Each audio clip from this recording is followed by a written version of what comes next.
Hi, my beautiful brothers and sisters. This is Mary Hernandez with Genesis Kingdom, Part 2. Hireling is the topic today. And just a little refresher. Hireling is somebody that pretty much gets detoured. You know, let me read it just again, just to recap. A person who serves to be hired, especially for purely missionary, means serving merely to pay for sordid advantage, for greedy, you know, hired to detour your way. Who cares? They don't care. You know, again, Delilah and Samson. She got hired just to go ahead and take his power, and she did, and he fell. That's what you do. That's what they do with kingdom marriages, with kingdom finances, with purposes, and you allow it because you don't listen, you know. Now it brings me to Job 7, 1 and 2. And it says it just like this. John 7, 1. Is there not an appointed time to a man upon earth?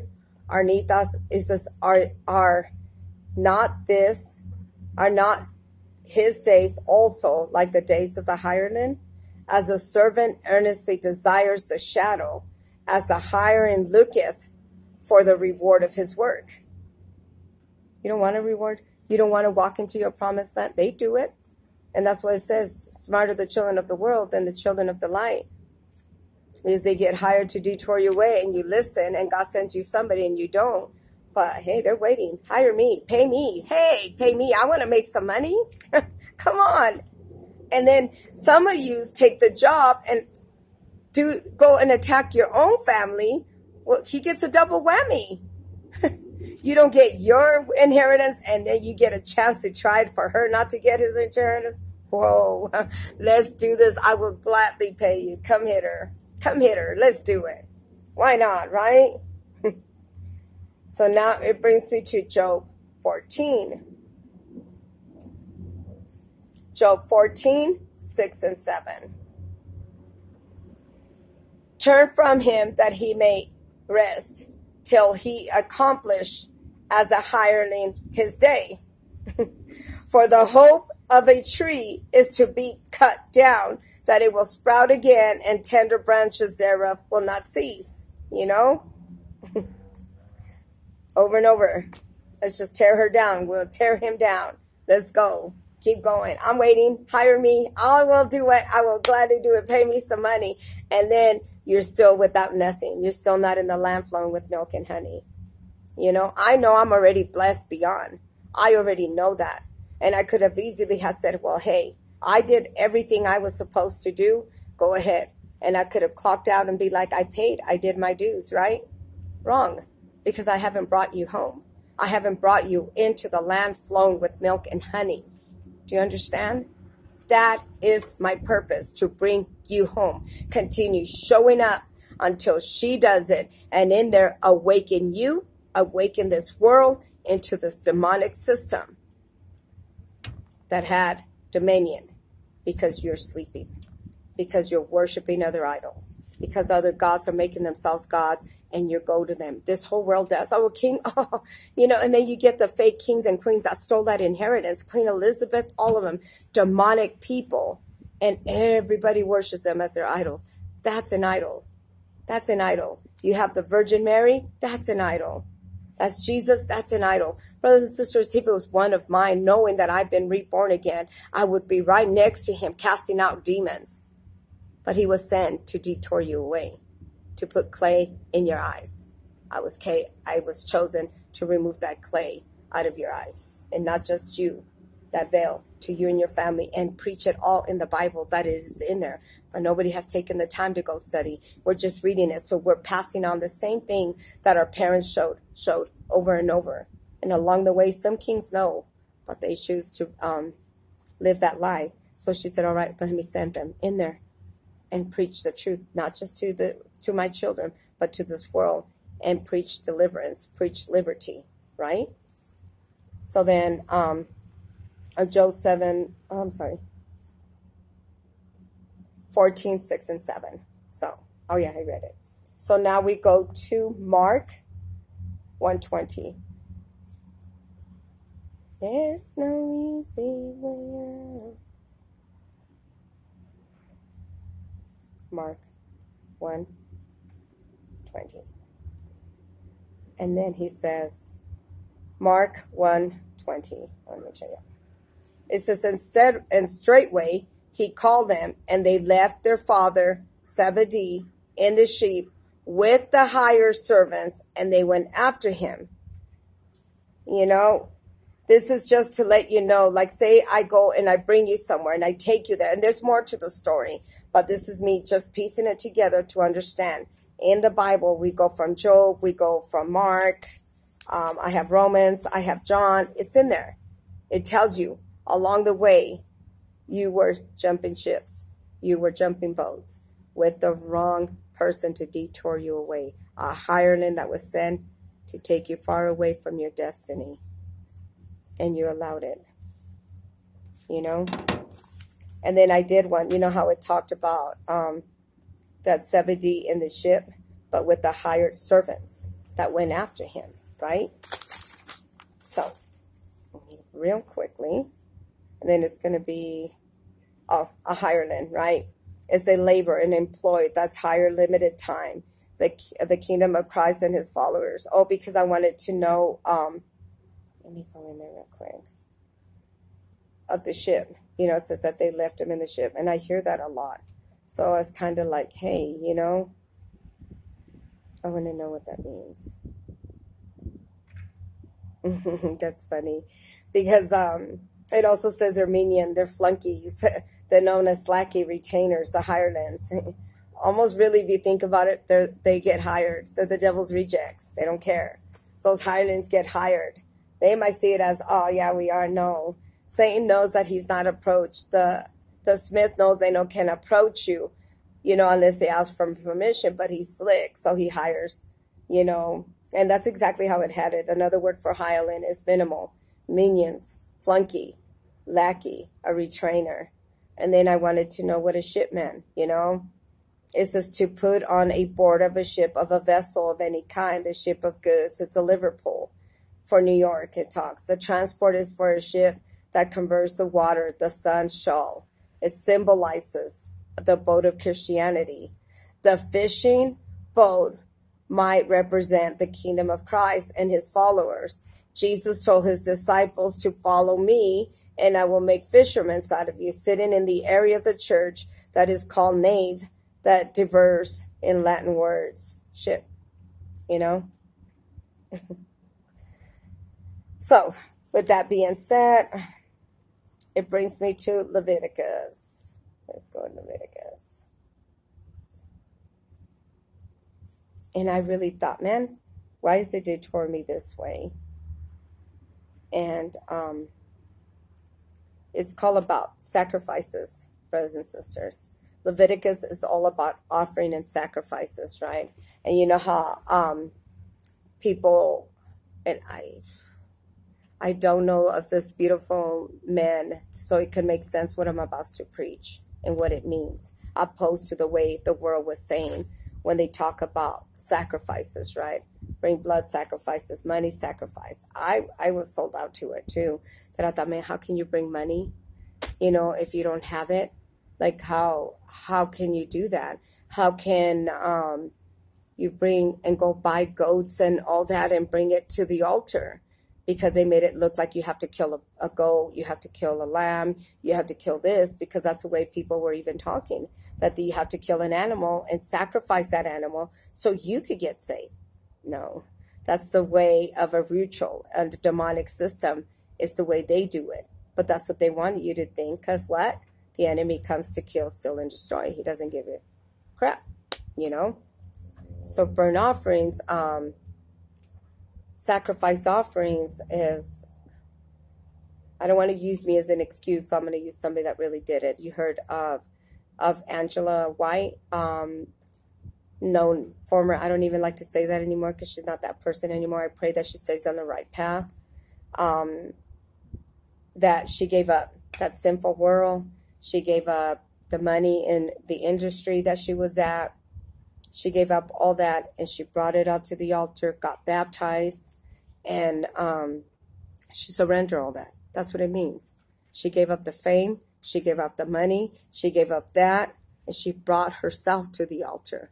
That's a sacrifice. She's saving her. She's saving her 2 beautiful children.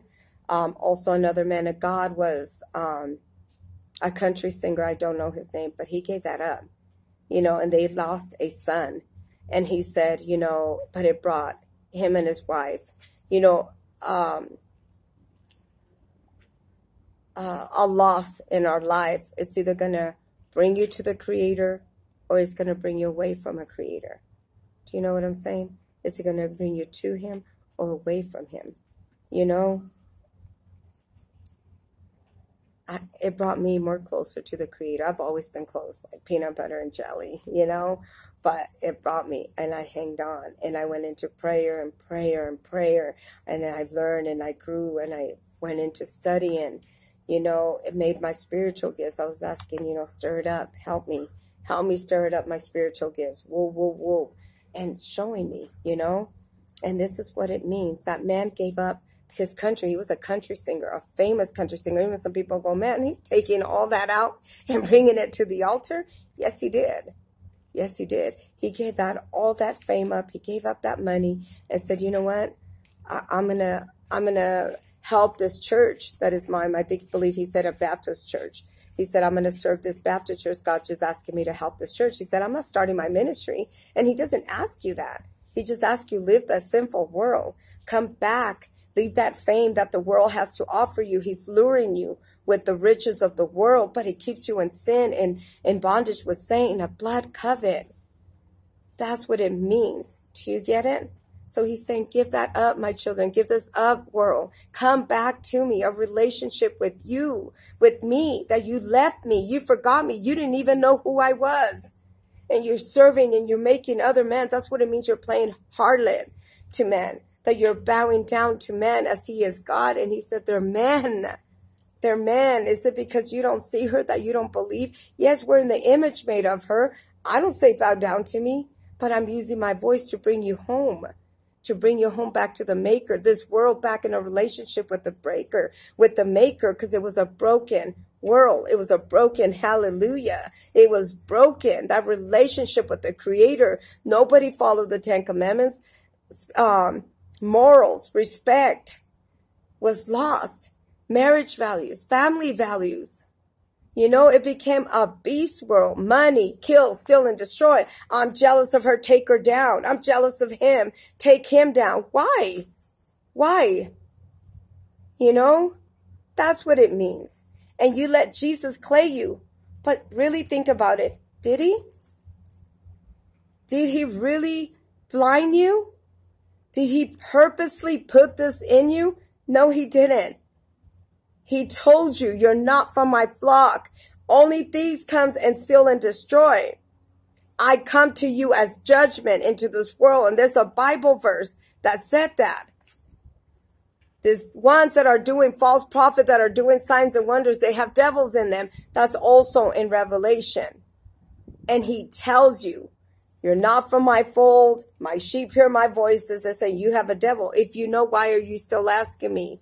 I just read that to you in John. He tells you that. So who really mudded your eyes?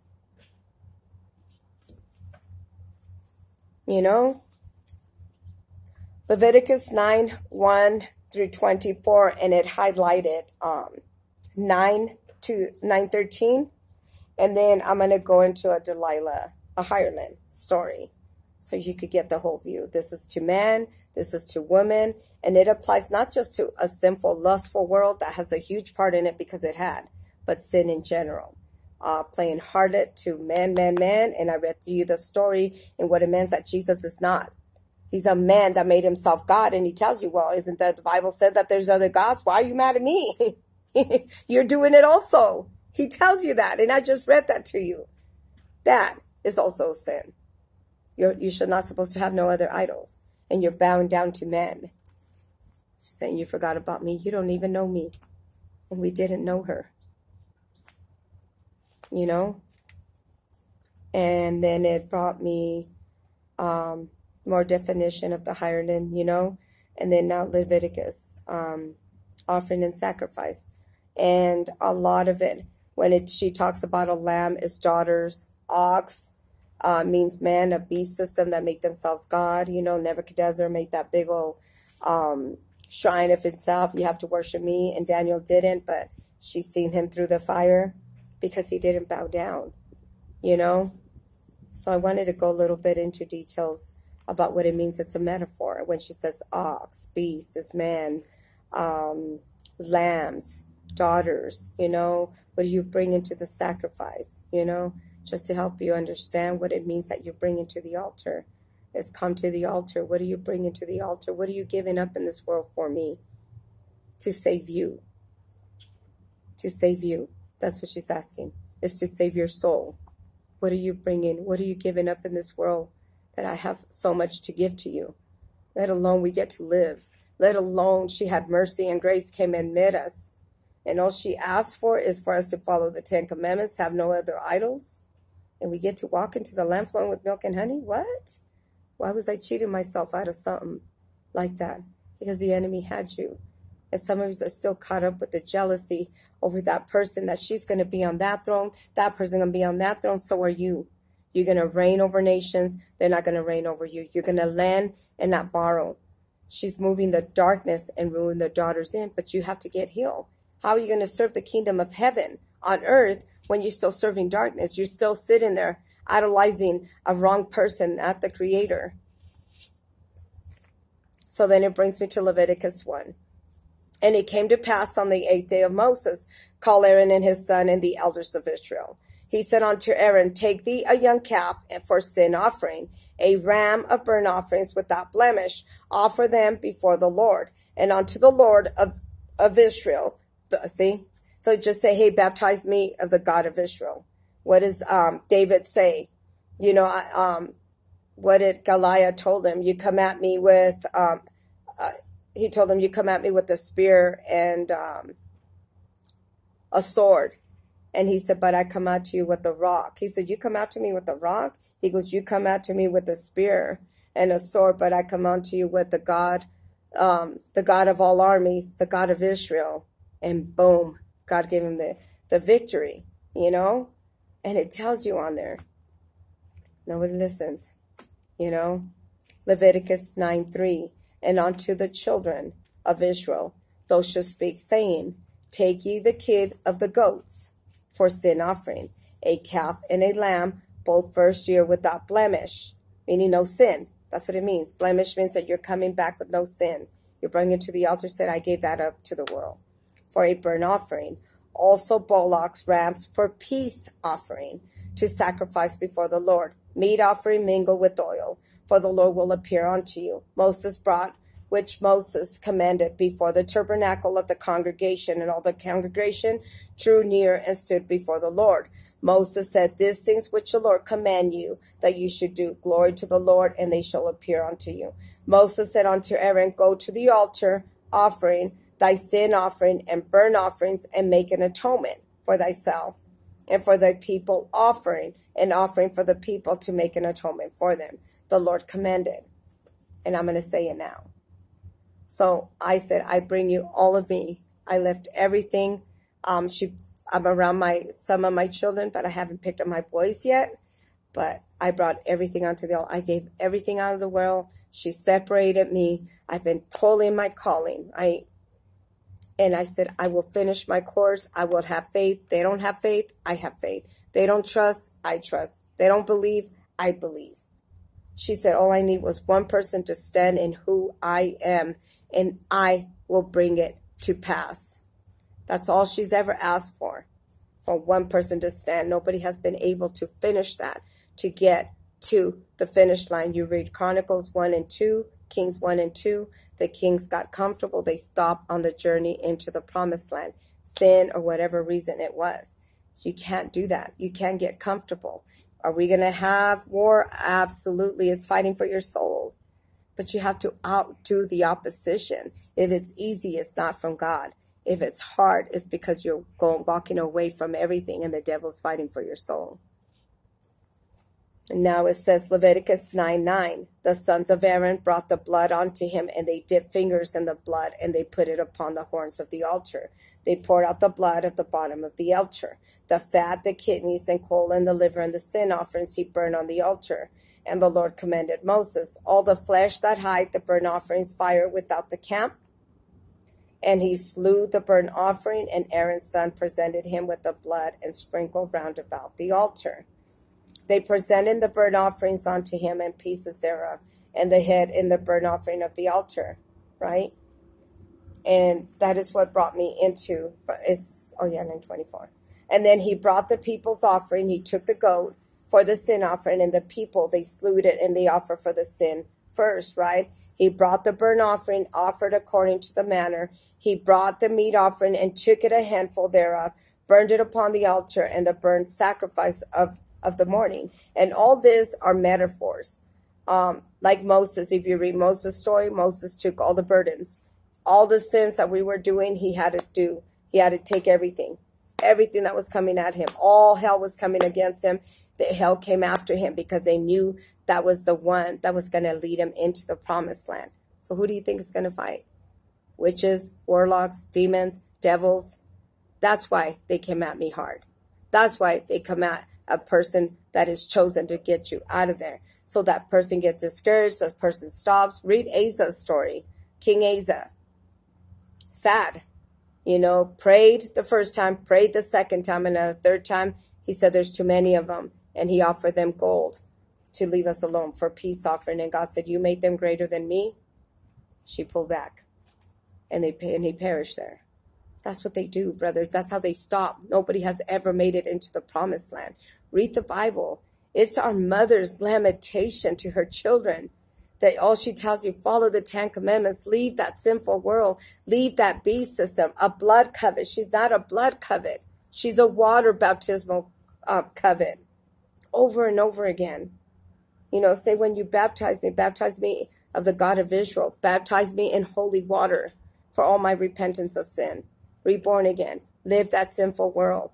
People will come and ask you, let's go out. Hey, you know what? You're fighting with your man. Hey, come and spend the night over here with this one.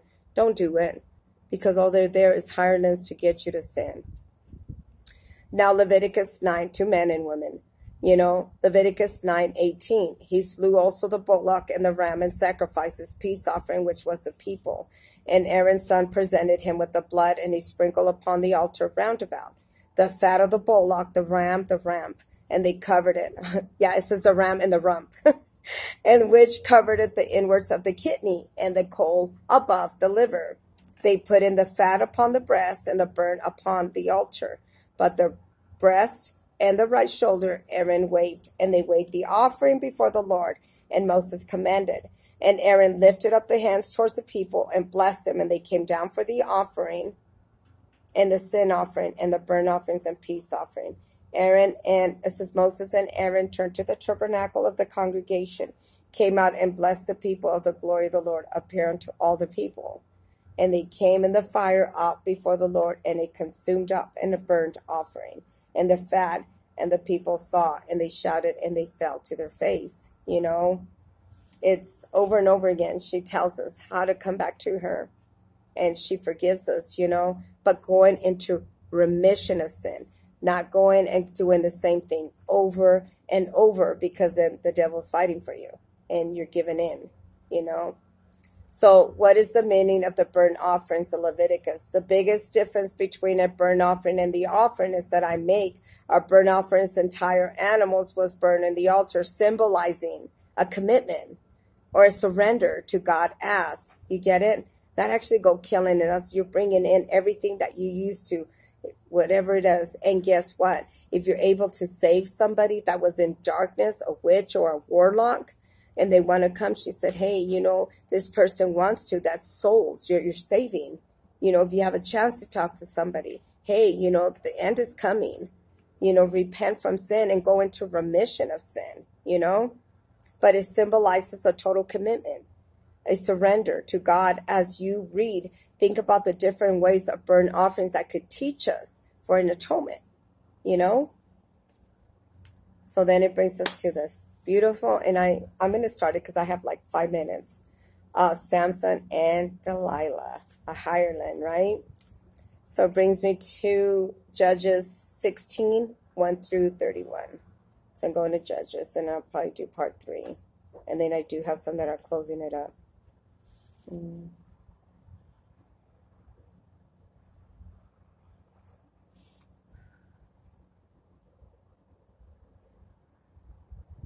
Oh.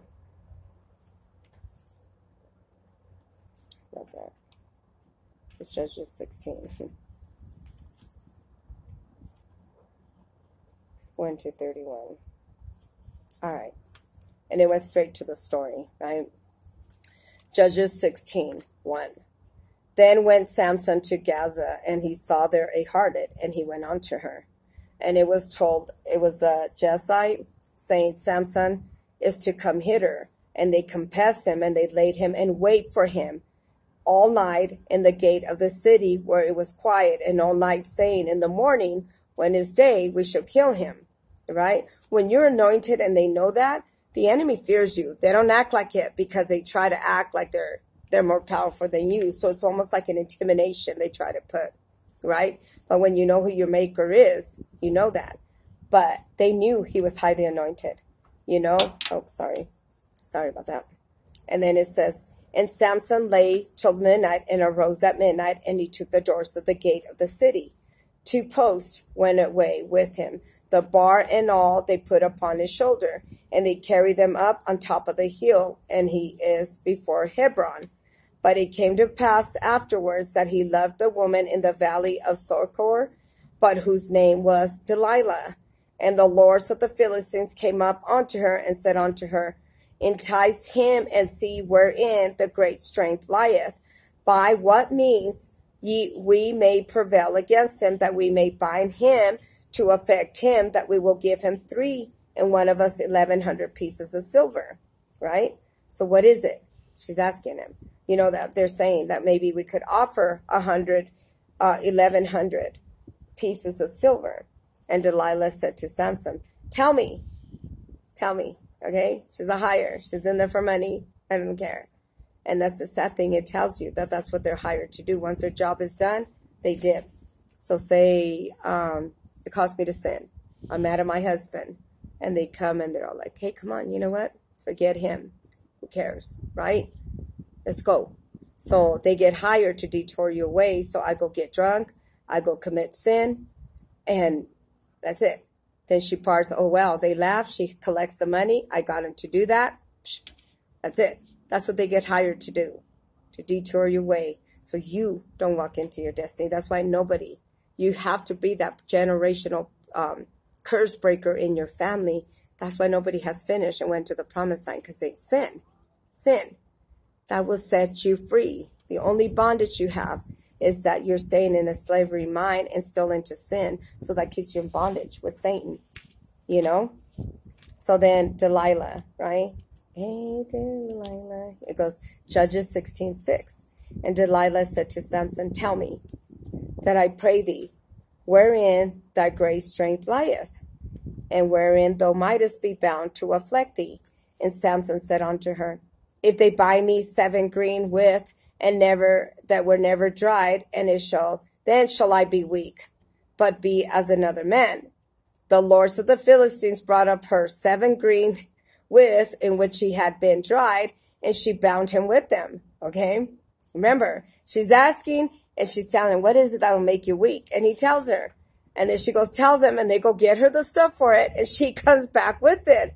And he lets her over and over again. That's what you're doing. That's exactly what you're doing. Even though you're being told you know, but you're going back to the same thing over and over and over again. Judges 16:9. And now there was a man lying in the wait, abiding with her in the chambers. And she said unto him, the Philistines are upon thee, Samson. And he breaks the width, and they thread, and they tow it, and they broke it when it touches the fire. So the strength was not known. And Delilah said unto Samson, behold, thou hast mocked me, and you told me lies. And now tell me, that I pray thee, wherewith thou mightest be bound. Like, how dare you lie to me? It was supposed to get you, take you down. How dare you tell me? And he tells her, again. This is exactly what you're doing over and over again.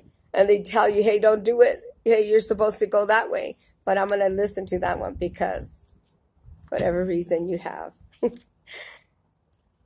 I don't know what to say. Wake up.